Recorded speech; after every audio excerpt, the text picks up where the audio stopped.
Singapore দেশটি পৃথিবীর সবচেয়ে জনবহুল অঞ্চলগুলির মধ্যে অন্যতম। আকারে নিউ ইয়র্ক শহরের থেকে ছোট এই দেশটি প্রচুর বজ্র উৎপাদন করে।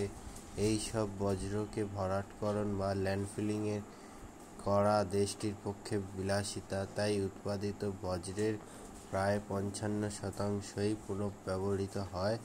৪২% বজ্রগুলিকে ইনসাইনেশন প্ল্যান্টের চুল্লিতে পুড়িয়ে শক্তি উৎপাদন করা হয়, যা দেশের বিদ্যুতের চাহিদার অনেকটাই মেটায়। অবশিষ্ট ছাই থেকে কিছু মূল্যবান ধাতু সংগ্রহ করার পর সেটিকে দেশটির ল্যান্ডফিলে ফেলা হয়। এইভাবে দেশটি সেমাকু নামে এক ল্যান্ডফিল তৈরি করে ফেলেছে, কিন্তু দৈনিক এখানে ছাই ফেলার দরুন ল্যান্ডফিলটির ৯০% ইতিমধ্যে ভর্তি হয়ে গেছে। ২০৩৫ সালের মধ্যে এটি সম্পূর্ণ ভর্তি হয়ে যাবে বলে বিশেষজ্ঞদের দাবি। সিঙ্গাপুরের সরকার তাই বজ্রের পরিমাণগত হ্রাস করতে বজ্রের পুনর্ব্যবহার ও উৎপাদিত ছাইকে রাস্তা, ঘাট, কংক্রিট প্রভৃতি নির্মাণের উপর জোর দিচ্ছে, যাতে ২০৩০ সালের মধ্যে